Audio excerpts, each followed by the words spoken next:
¿Qué tal amigos? Bienvenidos a Cibernítidos, el programa de tecnología hecho para ustedes. Hoy con una sorpresa diría yo, a un tema que hemos querido hablar desde hace tiempo y son los videojuegos. Pero como siempre mi compañero aquí en estudio, Alejandro, ¿qué tal? ¿Cómo estás? Hola Carlos, efectivamente hoy vamos a hablar de videojuegos, vamos a hablar de qué es este entretenimiento, pero también vamos a hablar de cómo se ha convertido en un deporte, señor, porque no es Oh, solo ay. sentarse ahí en maquinitas, digámoslo entre comillas, sino es hablar de una profesionalización de los eSports. Y, Ese es su nombre. y Y aparte la para eso, competencia en general, ¿no? O sea, sí, es no, el y para tope. eso tenemos un invitado Ok. especial, Iván Castro, quien es un asesor jurídico de la Federación Colombiana de Deportes Electrónicos y que ha hecho el proceso para acompañarlos en el crecimiento y el reconocimiento de este deporte. Bienvenido, Iván. Hola chicos, buenas tardes, ¿cómo están? Muchas gracias por la invitación, un placer estar acá acompañándolos. Bueno, Iván, gracias a ti por acompañarnos en este momento desde la distancia y queremos empezar el programa entendiendo así, a grandes rasgos, para que todos también se unan a esta conversación, entender qué son los deportes de los videojuegos, los eSports. Ujú. Bueno, cuando nosotros hablamos de los eSports, realmente estamos hablando no de todo tipo de videojuegos, sino de aquellos videojuegos que desde el punto de vista jurídico, a mí personalmente, me gusta llevarlo a que cumplan con ciertos componentes y requisitos para que no nos quede una industria no tan amplia, sino que realmente una industria que realce la preparación del deportista. Ok. ¿Sí? Entonces, ¿qué les podría decir en primer lugar para que tengan en cuenta? Nosotros estamos acostumbrados a videojuegos como Mario Kart, por ejemplo, Sí. en el cual, si bien competimos, en el cual probamos habilidades con nuestros contendientes, tenemos ayudas o herramientas que nos van saliendo a lo largo de la carrera y según esa podríamos, al azar o a la suerte, lograr un mejor resultado en la competencia, sin importar nuestras habilidades. ¿Sí? Entonces, de pronto, si estoy de último, agarro una ayuda, me sale un misil, pum, y avanzo y quedo de tercero, de cuarto, o me sale el rayito y los vuelvo más pequeños y comienzo a ganar posiciones en la carrera. O sea, va Cuando como una nosotros ya evolución. llevamos esto a una... ¿Cómo? Va como si fuera una evolución, o sea, tienes que ir avanzando como cuando uno jugaba y va haciendo nivel por nivel por nivel, ¿cierto? O más bien es un videojuego, Exacto. sí, que demuestre el talento, que La nunca haya, destreza. sí, nunca haya como una herramienta que lo potencie sin que sea por habilidad o talento.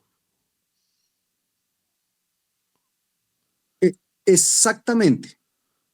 Sí, por ejemplo, nosotros tenemos otro tipo de juegos en los que hay ya historias prescritas. Ok. Sí, sin importar lo que nosotros hagamos, pues el videojuego nos va a ir llevando Ujú. hacia una determinada situación. Ya que Cuando tocas ese entramos al tema, escenario de los esports, sí, claro, por ejemplo, ya que tocas ese tema, un juego que se podría especificar así, que a pesar de que tú puedes animarte o pues jugar, hacer lo que tú quieras en ese mundo del videojuego, diría yo el Grand Theft Auto San Andreas, que es reconocido a nivel Mm, mundial por como pero, por las misiones y la superación que va pero teniendo la siento que es historia como por más, hacer más o cosas. sea, como efectivamente hay algunos juegos que sí es competencia en algunas herramientas y estos otros serían los videojuegos que tienen una historia, como si fueran una película. Esos Ajá. tampoco entran dentro de los eSports, ¿correcto, Iván? claro, a lo que nosotros hemos venido desarrollando, este tipo de videojuegos quedarían de lado. ¿Por qué? Porque pues a final de cuentas, como le decía aquí, la comprobación de las habilidades queda un poco rezagada, ¿sí? El deportista no va a tener tanta preparación y desarrollo y pues desde ese punto de vista entonces puede ser muy difícil llegar a decir, bueno, yo soy mejor que el otro, porque realmente la historia me va a llevar siempre a un determinado escenario. Lo mismo sacamos juegos en los que yo solo pueda competir contra CPU. Sí, debo Ok. enfrentarme contra otro ser humano. Oh. Ah, O sea que esa es una gran diferencia y hay más porque también es un detallito y eso te quería preguntar porque creo que cuando hablamos de juegos electrónicos todos a veces nos podemos llegar a imaginar hasta tal vez las maquinitas, digamos, de un casino, por ejemplo. Sí, y pues aquí hablamos ya de videojuegos de consolas realmente que compites Sí. y muchas veces lo que vos dices, uno se imagina cuando ve a los muchachos en las competencias o está jugando contra la máquina, ya es algo predeterminado o realmente hay alguien al otro lado de la consola con lo cual se puede interactuar, pues interactuando dentro del mundo del videojuego y ya se convierte en una competencia uno a uno mediante la máquina, ¿correcto? Claro, claro. Y es que aquí, con esto, pues uno podría pensar, bueno, juegos como fútbol, sí, FC o FIFA, Ajá. que nos permiten a nosotros en las modalidades jugar contra la máquina, que en ciertos niveles es muy complicado, no es lo ideal porque uno está cortando esa interacción y ese compartir que nos genera el deporte, ¿sí? Esa interacción social que siempre tiene cualquier disciplina. Entonces, por eso buscamos y pretendemos que tengamos a dos personas presentes y que no se convierta en un juego de un ser humano contra un ordenador, simplemente. Entonces, como para concluirles esta idea, podríamos decir que los videojuegos, a diferencia de lo que muchos dicen, no se trata de que sean competencias, de los esports, perdón, no se trata de que sean competencias, sino de que se trata de que sean videojuegos que no dejen su resultado librado a la suerte o al azar Ok. y que de una manera estructurada, dentro de reglamentos, la interacción social y la comprobación de habilidades de quienes lo utilizan. Estos ya podrán ser utilizados por computadores, por teléfonos celulares, ¿sí? O por cualquier otro dispositivo que pueda ir existiendo ahora que ya vamos teniendo avances con la inteligencia artificial, pues también vienen retos muy interesantes para esto. Bueno, Iván, yo creo que también para dejarlo muy clave, ¿qué tipo de videojuegos sí se consideran eSports? O sea, ¿qué tipo de juegos se ejecutan en las competencias? Para hacerle una idea a la gente, ¿son de carreras, son de lucha, son de estrategia, Ujú. son de otros deportes que se juegan en físico? ¿Qué tipo de juegos lo acompañan o con cuáles se compite? Mira que los que tú mencionas, la gran mayoría está. Si nosotros hablamos de pronto de carreras, ahí nos lleva a los simuladores deportivos, Ujú. que normalmente son la adaptación del deporte tradicional, fútbol, baloncesto, puede ser Fórmula Uno, y la llevamos ya a ese escenario virtual. Ok. Pero también, en efecto, tenemos juegos de estrategias, juegos de shooter, ¿sí? Juegos de peleas y, sí, y juegos que te premian a ti como ser el último sobreviviente de pronto de un mapa o de una campaña que estén jugando. ¿Sí? En estos juegos normalmente que podemos encontrar títulos como Valorant, como Free Fire, como League of Legends, encontramos que la comunidad ha creado un nicho muy fuerte, muy importante, y que a diferencia de lo que muchas personas piensan todavía en nuestro país, que de pronto los videojuegos que más se venden o que más se utilizan en la industria de los esports son los del deporte tradicional, son estos quienes llevan sin duda alguna la bandera de lo que son los deportes electrónicos hoy en día. Si nosotros vemos las estadísticas, Valorant es el juego número uno en todo el mundo. Ok. Perdón, League of Legends, el juego número uno en todo el mundo, Sí. seguido por Valorant. Ok. Entonces, ahí tenemos como esa disputa dentro de esos juegos que nos permiten a nosotros observarlo ya en canales de televisión tradicional o en canales digitales en sus transmisiones de competencia. Iván, mira, te propongo una cosa porque vamos avanzando y creo que ahí, si bien lo mencionaste ahorita, es como a mí me surge la duda, ¿cuáles son las reglas? ¿Cómo se compite? ¿En dónde me tengo que inscribir? E inclusive, ¿qué habilidades debo tener yo para poder inscribirme y Ujú. participar? Creo que eso es algo que bastante importante, pero Sí, pero entonces, vamos a resolver esas dudas y vamos a entender cómo se desarrollan las ligas de los eSports después de esta pausa. Entonces, no se desconecten, ya volvemos.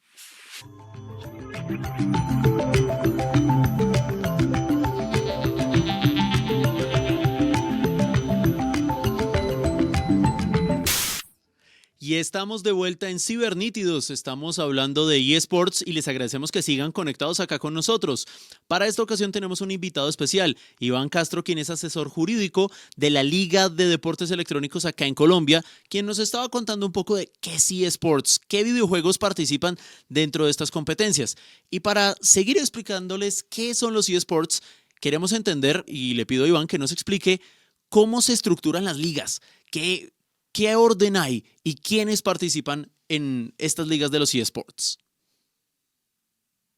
Bueno, actualmente nosotros podríamos decir que existen dos formas de participar. Una que, según los países en los que se encuentren reconocidos como disciplina deportiva, entra dentro del ámbito federativo. Podríamos mencionar a Rusia, que fue el primer país que reconoció a una federación de esports en el mundo hace ya 20, 22 años. Y por otra parte, tenemos la organización de ligas privadas. Acá hay que tener en cuenta que, a diferencia de lo que vemos en la industria del deporte tradicional, en los esports, el dueño del videojuego, el dueño de la materia prima, es el publisher o desarrollador, ¿sí? Mientras que en el deporte tradicional yo no podría decir que ninguna federación es dueña de su disciplina. Si yo quiero salir a jugar fútbol, voleibol, tenis, béisbol, lo puedo hacer sin ningún problema, ¿sí? Pero aquí, entonces, ya entramos en el escenario en el que yo necesito autorización de ese propietario, de ese desarrollador del software, que es el videojuego, que goza de protección por parte de la ley como derecho de autor, y que éste me licencia a mí para la explotación económica de su obra. O sea, Entonces, tenemos... discúlpame, ahí te interrumpo. O sea, por ejemplo, si yo quiero ser partícipe y jugar Claro o que competir digamos, League of Legends, siendo como el más Sí. reconocido a nivel mundial, ¿debo inscribirme directamente con ellos, solicitar un permiso y demás para poder participar dentro de las competencias con ese videojuego en específico? Y con la liga, me Sí. imagino, también hay una liga específica de League of Legends. Exacto, para allá voy. Tenemos dos sistemas, ¿sí? Tenemos un sistema en el que podríamos decir que son ligas abiertas. Ok. Entonces, el desarrollador le deja a cualquier persona la disponibilidad para utilizar y explotar su videojuego, ¿sí? Sin necesidad de gozar de un permiso o una autorización. Y por otra parte, estas ligas cerradas, en las cuales, como bien lo decía Alejandro, nosotros vemos a terceros que son organizadores.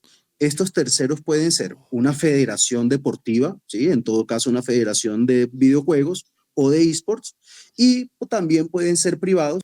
Una de las más famosas es la Liga de Videojuegos Profesionales. Ok. Entonces ellos, a través de esa licencia, adquieren los derechos de poder explotar, transmitir y desarrollar las competencias, y de manera conjunta desarrollan un reglamento para exigirle a los clubes y a los deportistas ciertas condiciones. Una de las condiciones, por ejemplo, es según el nivel en el que se encuentre la competencia. Muchas veces a nivel nacional aún no se aplica, pero es la organización del club a través de una sociedad, ¿sí? Que se pueda demostrar que hay cierta estructura dentro. Otra es que los jugadores no sean menores de 16 años. Buen dato. Entonces, como que entramos en ese tipo de reglamentos. Ok. Iván, y también queremos entender un poco como qué características tienen los jugadores. Ya nos dijiste que no pueden ser menores de 16 años y me imagino también habrá países en donde no se pueden utilizar, digamos, deportistas, en este caso videojugadores que son Videojugadores. deportistas que son menores de edad. Pero, ¿qué condiciones o qué características tienen estos deportistas? La gente pensará que, bueno, me imagino, verán no solo un chico joven, pero ¿quiénes juegan estos videojuegos y quiénes compiten con estos Lo videojuegos? que llamaríamos las habilidades necesarias para poder Sí, entrar en este mundo o y sus jugar. características, Claro. porque uno imagina un deportista, un futbolista de una forma, un luchador de otra, un Exactamente. pesista. ¿Qué tiene un deportista de eSports? ¿Cómo se ve o qué habilidades tiene? Bueno, sin duda alguna, ese es uno de los aspectos y de los puntos en los cuales todavía existe, digámoslo así, un gran sesgo por Ok. parte de la comunidad, porque a final de cuentas muchas personas creen que el ciberdeportista o el videojugador o el esporter, como quieran llamarlos, ¿sí? Aquí yo me separo un poco del gamer, porque a veces el gamer se define como esa persona que lo hace a nivel aficionado, por gusto, y no tanto desde un nivel profesional, pero pues son formas de definirlo realmente, ¿sí? Ya como para no entrar en tanto tecnicismo. Entonces se cree que estas son personas que no tienen de pronto una preparación física, que no tienen una buena nutrición, que están todo el día sentados en la consola o en el celular jugando y estamos completamente alejados de la realidad. Estos ciberdeportistas son personas muy disciplinadas, personas que tienen un régimen de entrenamiento. Según su disciplina, el aporte de la preparación física va a ser mayor o menor, como en cualquier disciplina deportiva. Sí, no es lo mismo la preparación que pueda tener un futbolista al basquetbolista Mm. o un competidor de Fórmula 1. ¿Sí? Incluso un ajedrecista, sin duda alguna, se preparan de una forma distinta. Pero estas personas tienen un acompañamiento nutricionistas, tienen un acompañamiento de psicólogos, de fisioterapeutas, ¿sí? Y los clubes a nivel mundial han comenzado a organizarse, digámoslo así, que trayendo estas figuras del deporte tradicional para profesionalizar la práctica de los deportes electrónicos. Entonces, incluso llegamos a países como en China, en los que la práctica está regulada a 4 horas máximo al día, sin importar que Oh. sea un deportista de alto rendimiento, ¿sí? Entonces, ya comenzamos aquí a separarnos de que de pronto es la persona que no se preocupa por su físico, por su alimentación, sino que realmente son personas que están enfocadas en desarrollar sus estrategias en el videojuego, pero también con el debido acompañamiento para lograr alcanzar ese objetivo desde la parte técnica, cognitiva y también desde la parte psicológica, que es fundamental.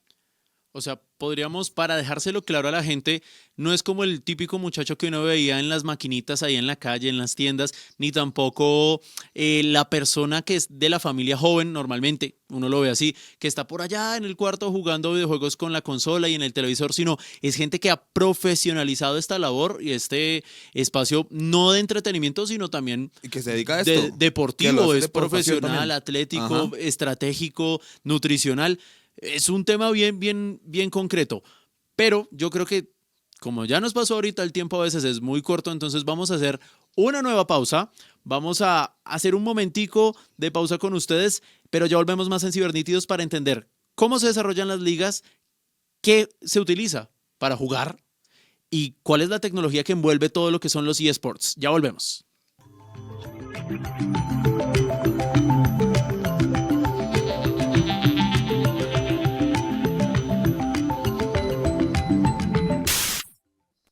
Justamente bienvenidos aquí a continuar con Cibernítidos. Estamos hablando de tecnología y obviamente de videojuegos. El día de hoy nos acompaña Iván y una pregunta bastante importante es como cuáles son como esas tecnologías básicas que necesitamos para desarrollar este deporte tecnológico, por decirlo así.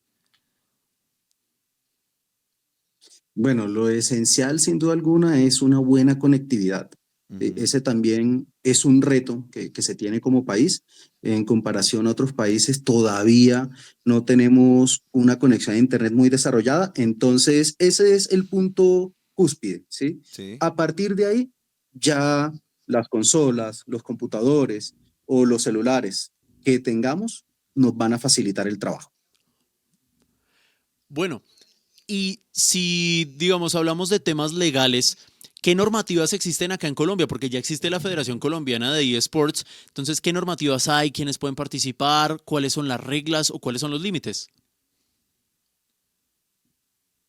Bueno, actualmente en Colombia se aprobó el proyecto de ley 026 del 2024. Ok. En este proyecto de ley se busca reconocer a los deportes electrónicos como disciplina deportiva incluida en el Sistema Nacional del Deporte, que es ese sistema que se creó a través de la ley 181 del 95, en el cual se encuentran comprendidas todas las organizaciones públicas y privadas desde el ámbito deportivo. Ministerio del Deporte, por ejemplo, desde el lado público o las federaciones deportivas desde el sector privado. Ok. Teniendo en cuenta esto, dentro del proyecto de ley que hoy está para sanción presidencial previa conciliación en la que se revisan uno a uno los puntos que contiene este proyecto y luego el presidente firma y se tienen 2 años para que el ministerio regule cómo se va armónicamente a introducir esta disciplina y cómo se va a dar reconocimiento deportivo a la federación que consideren que cumple con los requisitos que ellos exijan. ¿Sí? Ok. Entonces, en estos momentos, si bien tenemos organizaciones que fomentan la práctica de los deportes electrónicos, lo que nos termina faltando es esos requisitos para reconocimiento deportivo y su vinculación al Sistema Nacional del Deporte. Bueno, bastante temas. Hay dos temas ahí bastante chéveres y es que si bien como que ya somos reconocidos a nivel mundial que estamos participando en el tema, Sí. nos hacen falta cumplir ciertas Normativas reglamentaciones internas. normativas ya Sí, internas. pero nada, falta muy poco para que sea un deporte como Exactamente. cualquier otro de los que vemos.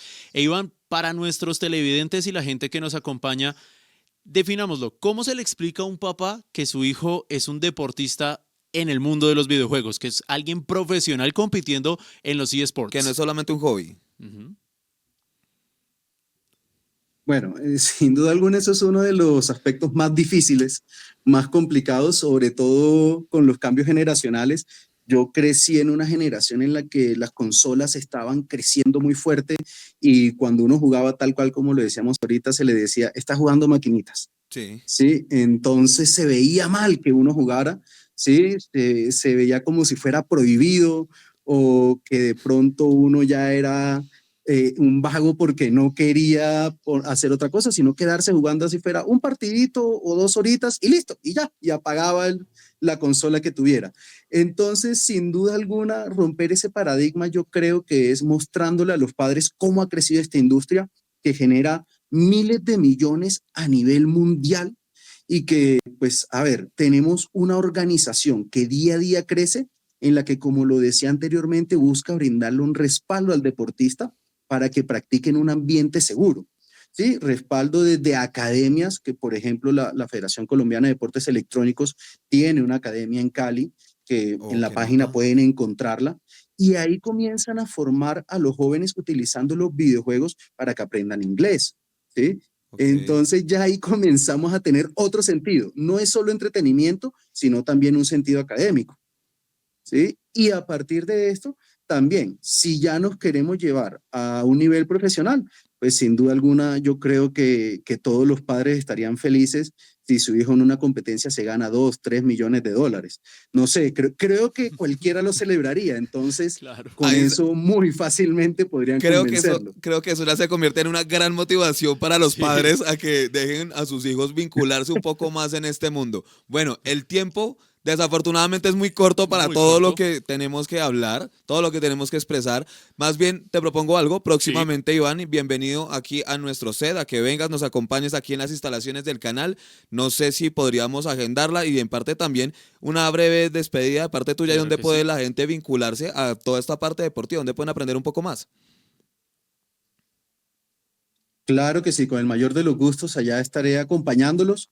Pueden buscar en internet la página de Fedecolde y ahí van a encontrar tanto la aplicación hacia la academia, ¿sí? Y desde la parte deportiva, cómo vincularse a competir dentro de la federación. Y por otra parte, pues sí hemos venido trabajando el desarrollo académico desde mi persona o desde profesionales como María Agudelo, que nos pueden buscar en redes para poderlos seguir acompañando en el crecimiento y desarrollo de la industria. Bueno, Iván Castro, muchas gracias por acompañarnos el día de hoy en Cibernítidos. Creo que nos ha sucedido en muchos episodios. Queda un Mucho por poquito más hablar. por hablar, un Sí. poco, mucho. Y espero que nos podamos ver en una siguiente ocasión. Gracias, Iván. Y los esperamos a ustedes aquí en Cibernítidos en un nuevo episodio. Recuerden que si se pierden vieron un pedacito o quieren verlo más, está toda nuestra información en nuestro canal de YouTube, y más episodios. Y la importancia es que ustedes sigan conectados y volvemos después con más Cibernítidos. Gracias, Carlos. Chao, chao, que estén muy bien.